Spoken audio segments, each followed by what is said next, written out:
piorar, os móveis dela que ela tinha escolhido com tanto carinho num brechó chegam todos trocados. E entre eles, um sofá gigantesco que praticamente só cabe o sofá na casa inteira. Pra você ver como o sofá é grande e o apartamento é pequeno.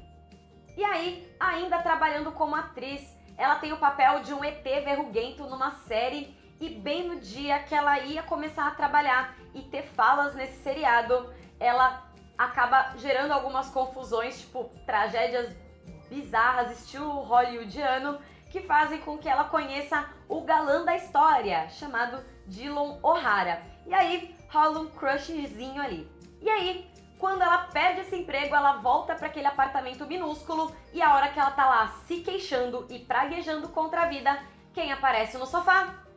Audrey Hepburn. E é muito engraçado que a Audrey inventa de repaginar o visual da Libby e ela, não sabendo se tá sonhando ou se tá tendo alucinações, acaba deixando e o espírito da Audrey Hepburn realmente faz uma tragédia no cabelo dela, fazendo com que ela tenha que cortar o cabelo estilo Joãozinho, como a própria Audrey Hepburn utilizou no filme A Princesa e o Plebeu.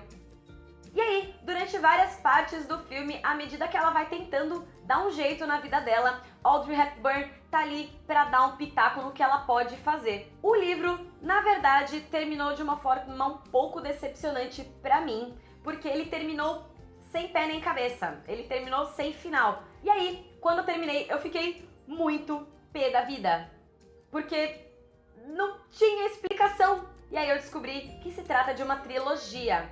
E o segundo volume é Uma Noite com Marilyn Monroe, que é quem aparece no final do livro, me deixando completamente confusa. Mas agora, vamos ver como serão os próximos livros. O segundo livro terminado foi o livro A Geografia de Nós Dois, da Jennifer E. Smith, e conta a história da Lucy e do Owen, que durante um blackout em Nova York acabam ficando presos por algumas horas no elevador, no escuro.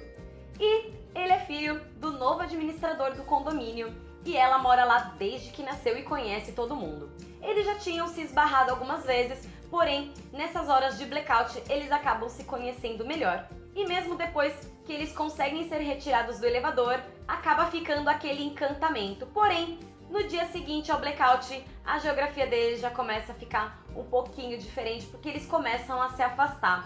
O pai da Lucy recebe uma oferta de emprego na Europa e o pai do Owen é demitido do trabalho, fazendo com que eles tenham que se mudar. E aí, eles resolvem cair na estrada, conhecendo outras cidades, para ver se o pai consegue um emprego. E aí, desse jeito, a Lucy acaba se mudando também para a Europa. E aí, nesse pouco tempo que eles começaram essa amizade com um fundo de interesse romântico, eles têm o hábito de escreverem cartões postais, porque o Owen é daqueles caras que não é muito chegado em tecnologia e e-mails, nem WhatsApp, nem nada do tipo. Mas a saudade acaba falando mais alto e eles acabam se encontrando. Porém, como tá cada um com um relacionamentozinho conturbado, esse encontro deles acaba sendo bem chato, eles acabam discutindo e param de se falar por um tempo.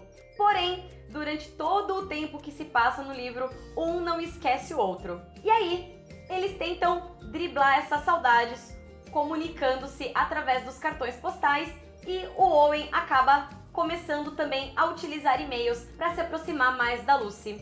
Só que eles estão muito longe um do outro. E aí, como é que eles vão resolver essa questão? Você vai ter que ler o livro para saber. Mas o final é muito legal, não é tão óbvio, mas vale super a pena. O terceiro livro terminado de outubro foi o livro Pipocando, do Rolandinho e Bruno Bock, do canal homônimo do YouTube Pipocando, que fala sobre cultura pop e cinema.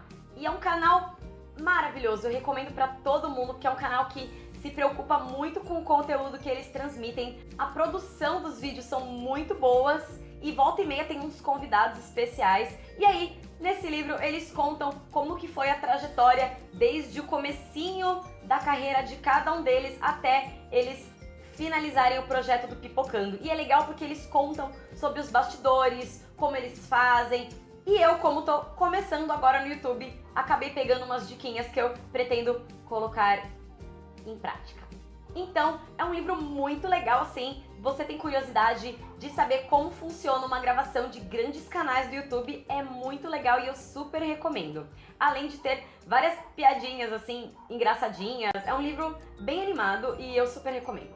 O quarto livro terminado de outubro foi o livro Mate-me Quando Quiser, da Anita Dake. Eu vou ser sincera que quando eu li a sinopse do livro, eu fiquei bem curiosa. Só que o livro, na verdade, ele tem uma narrativa um pouco diferente. Ele é narrado em terceira pessoa, porém o autor não dá nome para os seus personagens, com exceção de um.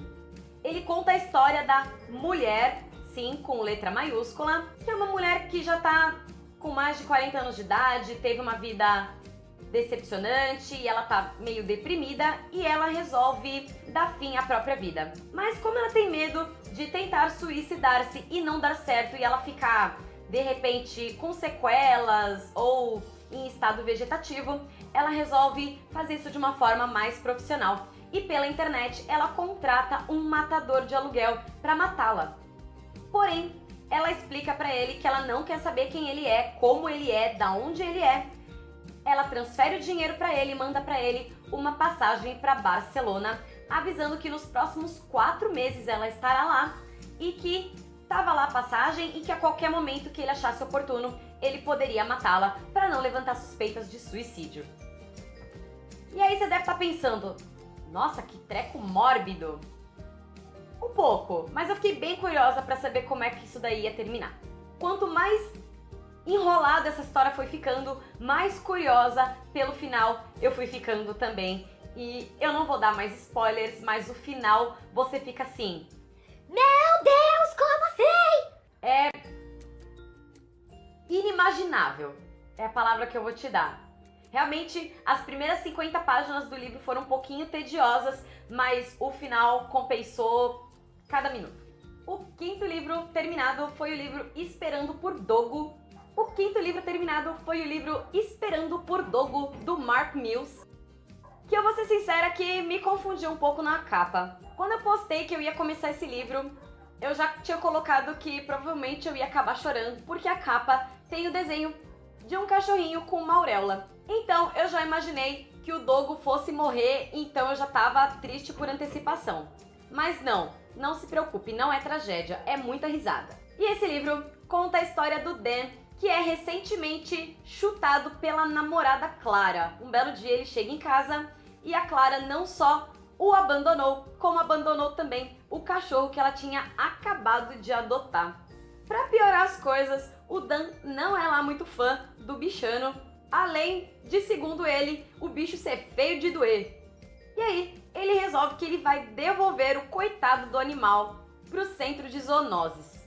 E aí, chegando lá, ele descobre que a Clara, quando foi adotá-lo, tinha se responsabilizado pela castração do Dogo. E ele só poderia ser devolvido quando ele estivesse castrado. E aí, ele tem que levar o animalzinho com ele de volta para casa. Nesse meio tempo, ele acaba trocando de emprego e aí, ele é tão bom no que faz que ele exige que o cachorro vá trabalhar com ele. E aí eles começam a estreitar laços e o Dogo acaba se transformando no mascote da empresa, apesar de terem aquelas picuinhas de pessoas que não gostam de animais. Então acabam tendo umas tretas assim no trabalho dele, mas as formas como eles vão lidando com isso é muito bacana e o Dogo sempre por perto, garantindo vários momentos felizes e altas risadas. Mas eu vou ser sincera que eu passei o livro inteiro esperando o momento que a namorada dele voltasse, porque quando ela foi embora, ela tinha deixado escrito que ela precisava fazer isso, alguma coisa maior. Então eu passei o livro inteiro esperando o momento que ela voltasse pro Dan e explicasse o que aconteceu, o que ela fez e que eles ficassem juntos e que desse tudo certo. Eu adoro qualquer livro que tenha animais como personagens, eu acho super divertido e é bacana que eles mostram como o cachorro é inteligente, como ele compreende, como ele sabe quem gosta dele, quem não gosta, as coisas que eles fazem. Então, se você tem um animalzinho, você com certeza vai identificar no Dogo coisas que o seu animalzinho faz em casa e isso é muito legal. E o último livro terminado foi o livro Morando Sozinha, da Fran Guarnieri. Como a Fran é quase 10 anos mais jovem do que eu, ela começa a contar os perrengues que ela passou quando ela decidiu se mudar da casa dos pais para morar sozinha aos 18 anos de idade, e ela conta todos os percalços e dá algumas dicas de como você procurar um apartamento, de como você organizar a sua casa. Eu acho que se você é jovem e acha que morar sozinho é moleza e você se dá conta, é um livro bem legal para você ver que as coisas não são exatamente um conto de fadas e que a vida adulta é bem mais complicada do que realmente parece. Se você tem filhos ou filhas que estão pensando em morar sozinha, é um ótimo presente para você dar para eles lerem, para eles pisar um pouquinho no freio e analisar um pouquinho melhor antes de sair de casa, para não correr o risco de passar tanto perrengue quanto a Fran. Então, esses foram os livros terminados de outubro. Se você leu algum deles, escreve aqui pra mim nos comentários que eu quero saber. Se você tem alguma sugestão de livro, eu também vou querer saber. Você pode também me mandar um e-mail no afabiporaí@hotmail.com e me seguir nas redes sociais, no Facebook e no Instagram, tá bom? Então, não se esqueça de deixar o seu like, compartilhar essa publicação e se inscrever aqui no canal para receber as notificações dos novos vídeos, tá bom? Então, por hoje é só. Um beijo e tchau, tchau!